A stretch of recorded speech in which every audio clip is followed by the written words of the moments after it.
Welcome to Korea. This is a journey in itself, but the process of promoting a film after making it is truly exhausting. I love every other aspect of being a film director, but this is the stage I'd like to avoid. How do you feel about it? I feel very much the same way. It's not my favorite part of filmmaking, definitely, but it's very nice to be here talking to you. I'm honored to meet you. I've been a fan for a lot of years. I feel the same way. I've been a fan ever since I saw Memento, and I think you're a rare case in film history who manages to make movies that keep getting bigger and better, which is a very difficult thing to do. Oh, well, thank you. Coming from you, that means a lot because other than my respect for you and your work, it's a thrilling thing to hear. I know that as another director, you understand the challenge of trying to retain a sense of spontaneity or individuality in your work as the mechanics get bigger and bigger. I still remember when I met Robert Downey Jr. while filming The Sympathizer. He talked about his experience on Oppenheimer and how ecstatic it was to work with Chris Nolan and how magical that moment felt with the IMAX camera right in front of his nose. I can still vividly recall his expression. It's a very large camera and it makes a lot of noise. And when you put it in an actor's face, they fully understand that the attention is on them and they have to really experience the moment for real. And working with him on that film was, as you know from working with him, it's just a tremendous thrill to work with a great artist like that. Talking about your Odyssey, I was completely captivated from the very opening, the wooden horse in the sea. The Trojan knights rushing in that opening was so beautiful and mesmerizing that I found myself wishing that scene were much longer. It was so immersive that I kept thinking, what if the shots were longer and there were more of them, maybe lasting about 10 minutes? Well, thank you. I mean, that's tremendous to hear. It was an image that I've had in my head for a long time, for about 20 years. How would I approach the Trojan Horse? How would I do that? And I became really fascinated by this idea of using the horse not the way it's been traditionally represented with wheels and easily to, be brought into the city, but for an audience who knows the trick. How do you sell it? And to me, it was this idea of it being half buried in the sand, this kind of fallen monument, very much like the Statue of Liberty at the end of the first Planet of the Apes film, where you see this fallen monument, but being destroyed by the waves. And so in that way, it became sort of very unlikely for me, that this would be taken back into the city, that it would be full of Greeks. But it's an image. I mean, as I'm sure you have yourself, it's an image that I had held with me for years and years, wanting to film. Can't Help It is my latest work. It's been 20 years since I first read the original story, and I had originally intended to make it as an American film. After adapting it for a long time, I concluded that making it a Korean film was better for me. Likewise, I hope you feel that your recent version of the Odyssey is a more satisfying result compared to when you first intended to direct the Trojan War. The image I held for Can't Help It, from the very beginning, was that of a happy family portrait. So the opening of the film begins with a head of the household feeling the ultimate happiness, where everything is satisfying, even including the dogs as one family. And it starts with Mozart's concerto. That was an image I had from the start, and it was maintained even when I finally made the film 20 years later. I completely agree that no other choice being a Korean film was working out for the best. It was a wonderful experience watching that film, and it's hard to imagine it in a different context. I think taking an American story and setting it in the Korean context really made it vibrant and alive for me. And I love the film. And I do believe that things work out sometimes for the best. And I think I'm very pleased that I've got to make the Odyssey when I've got to make it. I felt ready to make the film when I made it. So I agree. I think these things do work out sometimes. What I'm curious about is that in your adaptation, it starts and ends with the wooden horse. What was your reasoning behind that? The symbolism of the horse to me became very important. And I think sometimes for me, that's a process of thinking about what's important to the audience, what image will stick with the audience, and what can it mean, what can the resonance be. And so even though the Trojan Horse is not a big feature of the Odyssey, it's referred to, in passing, in flashbacks, for an audience coming to a story that's about Troy and about a character who engineered the fall of Troy. That's the kind of cinematic symbol, kind of visual symbol that will stick with people. So I think beginning with it and ending with it became very important for me because I felt like it would sit very heavy in the audience's imagination. Why would the director use this image to frame the beginning and the end? It's such a significant decision. I thought that everything was contained within it. I interpreted it as being the key point of Nolan's Odysseus, a focus on the guilt over what is arguably a cowardly trick of using a gift as a weapon, a guilt completely different from Homer's story, which is why he chose to use it as the beginning and the end. I agree with that. I think that was very much my journey of adapting and was coming to my own interpretation of what the horse represented and what the character of Odysseus could represent to a modern audience. But I think the reason that the poem has fascinated different cultures, different generations for so many, for 3,000 years, is because it has elemental truth to it. It has primal, human, relatable things in it that each generation finds a new interpretation. So it's a simple poem in a way, and it allows for interpretation. It can be pulled in a lot of different directions. And I think that was part of the satisfaction, really, of working on the adaptation, was to look at it from a different point of view, to look at it through a modern lens. He himself wrote an old story from the perspective of his own time, and it is the destiny and value of such ancient tales to be adapted and varied through the eyes of each new era. What value would there be in translating Homer's story exactly as it is for the 21st century? I truly don't think anyone should criticize this adaptation for distorting the original story. I agree. I think it's our responsibility as filmmakers to interpret. That's what we're paid for, frankly. It's like that's the job. The job is to take the story and make it our own and find some kind of relatable truth in it. And I think, it's a privilege to be able to do that, but it's also very much a responsibility of As a fellow director, the scene where they are trapped in the wooden horse and a blade stabs in, only for someone to quickly wipe the blood off the blade the moment it's pulled out, that detail was just fantastic. It was thrilling. I was so impressed by the director's sense in interpreting this grand story while never losing track of those small, crucial details.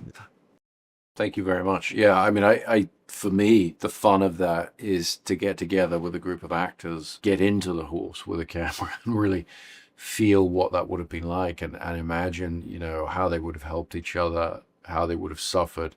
I think it is finding details like that the audience does remember. I think, yes, I mean, it's something, you see time and time again in your own work. It's like it very often is the smaller things that people remember, the very human, the very relatable things, the things that connect them with the story, or that they can imagine experiencing themselves, that sticks with them, sometimes more than the grander images that were put together.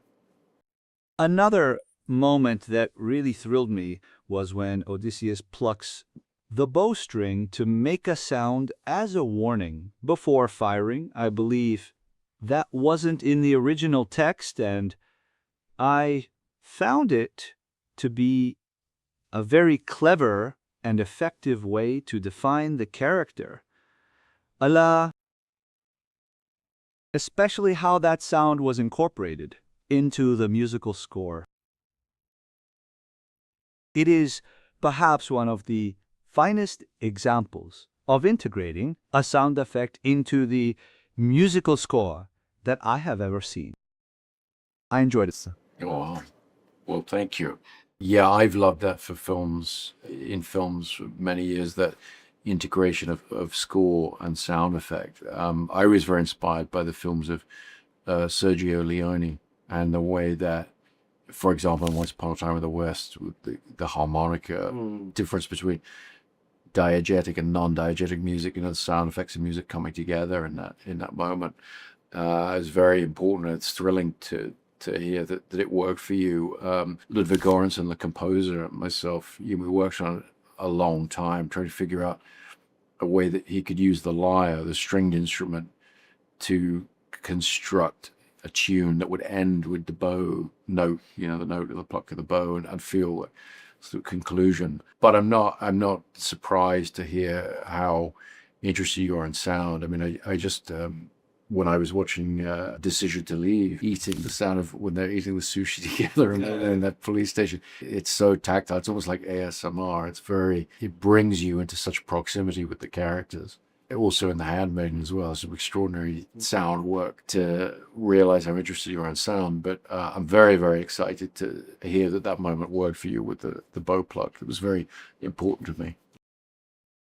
The adaptation process must have been another long journey, and you chose to leave out all of the 12 Olympian gods from the original work, except for Athena. Even Athena isn't portrayed as a superhuman being who controls everything like in the original, but rather as a character who offers advice and shows concern. Was the decision to exclude the gods made from the very beginning? Or did it come about during the process? It came about as I was planning how to write the script, in the months and months that I spent just thinking about the adaptation. And it was a complicated process for me because I knew that the film needed to embrace the fantastical arts. I wanted to see the Cyclops and the Sirens and Scylla and Charybdis. But when it came to the gods, quite put my finger on it. But eventually I realized that I wanted to experience the monsters from the point of view of the characters. And so it became important to me to experience the gods from the point of view of the characters.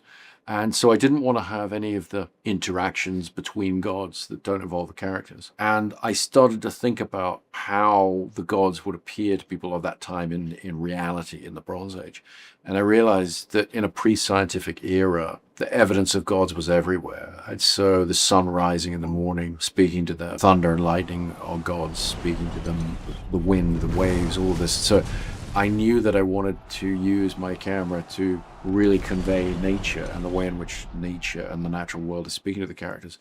And then I wanted to get across this idea that became thematically very important to the film, which is that the gods would appear to these characters in disguise. They would appear as humble people.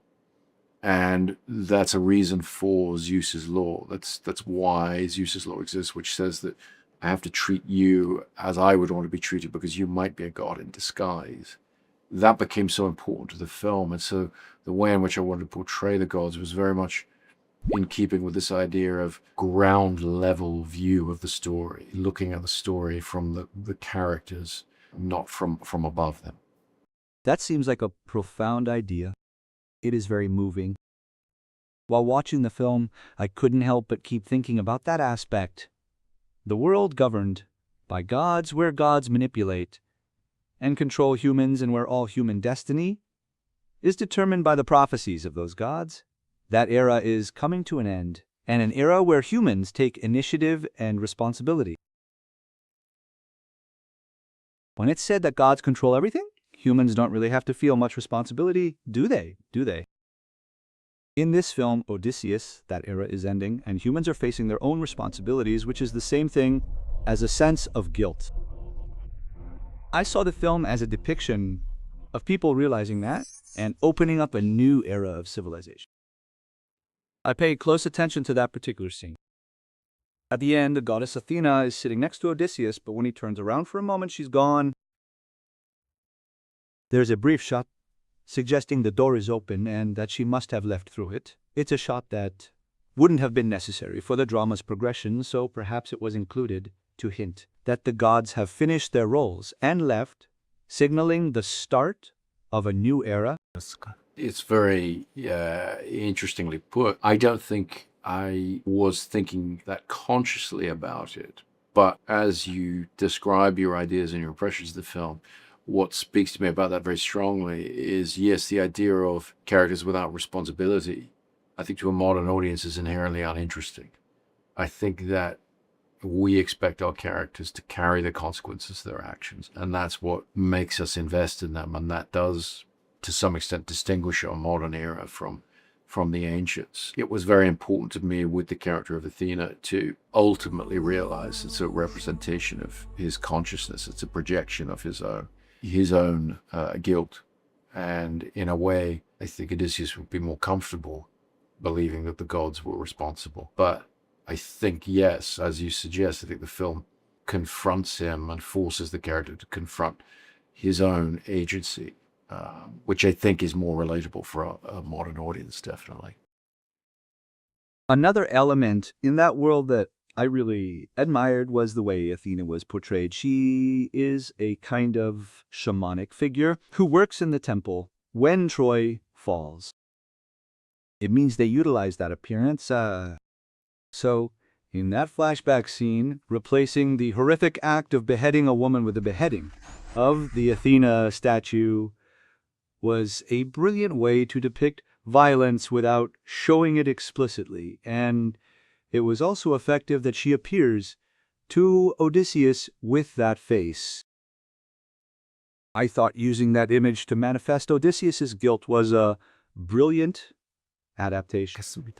I mean, thank you very much. I felt it was very important to have a very specific and recognizable symbol and representation of Odysseus's guilt and what that is in the fall of Troy. And I was very fortunate that Zendaya agreed to play this part. I wanted the part to have clear significance, even though it's a small part. And she appears at different times in the story. I wanted, it's that thing in your film where you want, as a director, you need the audience to lean in, pay attention to a character, even though it's a small character. I had a slightly similar thing with Rami Malek in Oppenheimer, where he came and he played a very, very small part for me that because it's him, you pay attention to him, you see him in the background of the scene, or you see him come in, and then you realize later on what an important part, what a significant part he's going to play in the resolution of the protagonist's story. And so, yeah, I was very lucky that Zendaya agreed to come and play this part for us. I have a question. You included subtitles at the beginning of the film. I was curious why those subtitles were necessary, as it's clear from following the film that it's an age of magic, and since everyone knows the Odyssey, they would naturally expect that, so I was curious what your intention was in using the word apparent in that context. One of my earliest movie experiences, very profound one, was seeing George Lucas's first Star Wars. He began that film with a title that said, a long time ago in a galaxy far, far away. That immediately told me how to watch the films. It put me in the right frame of mind to receive the imagery. I felt with this film, it was chasing that kind of experience where you want to create a world that the audience loses themselves on and takes on its own terms. So I was looking for that as an example, as a way of giving a phrase that would help the audience understand the terms of the story. And the word apparent, in particular to me, was very much about acknowledging the idea that, yes, if we tell the story realistically, to some extent we have to explain why there's magic in a way. And I was very interested in the idea that person living in the Bronze Age, there's magic all around you. There are things that you cannot explain. And so there are fanciful, sometimes correct and incorrect explanations for the things you're seeing, the things you're experiencing, the mysteries of life in a way. I wanted to put that in people's heads as they start to watch the film. But one of the things that I find interesting about that, talking about the film, is that I think for me, these mysteries and this idea that we understand the world, or the ways in which we try to understand the world around it, I'm not sure as much has changed as I thought when I started making the film. I think that there is so much that we take on trust. There's so much that's beyond our understanding. I'm not sure we're so different from the people at that time. I think it's time for the last question. This is a very personal question, but when I write a screenplay, I always write it with someone else. Partly because I need their ability and talent, and at the same time, when I write alone, I get lazy and I get curious about other perspectives. Is this just my own thought? I always need someone else's perspective to know what others think, so I always write with a co-writer. But you wrote this one alone. How is that? Is it worth writing it all by yourself? Well, I've written with writing partners, I've written on my own. Every project is different. With an adaptation, the advantage you have is that Homer has written the poem, so the story is written by somebody else. And so, in a way, you have a collaborator, in a way, you have a great jumping off point. I felt the same in adapting Oppenheimer because I was adapting a very great book written by Kai Bird and Martin Schoen, and so I had collaborators in a sense. I also have people around me. My brother, who I've written screenplays in the past with, he's always too busy to work with me these days, but I will always show him what I'm doing. I will always pick his brain and use him as a sounding board. So I find ways when it gets too lonely and it gets too isolated that you feel you can't see the wood for the trees. I find ways to reach out to people, move things along that way. But there are also advantages to writing on your own. You can be very particular about how and when you do things and really try to create a rhythm that works for you personally, and you're not accommodating someone else's process. So there are advantages and disadvantages, and I feel I have the best of both worlds because I have collaborators. I have people like Emma, people like Joan and my brother who I can reach out to and get a lot of help from, even when I'm writing myself. Well, time is up, and it's a shame, but we'll have to wrap up here. Good luck with the rest of your promo tour and adjusting to the time zones, and don't be lazy. Hurry up and make your next movie. This has been a great privilege and an honor for me to meet you. I have been such a fan of yours for so long. I admire your work so much. So to have you respond to a film of mine is very thrilling for me. It's been a great honor to talk to you. So thank you so much. Thank you very much. Thank you. Thank you so much.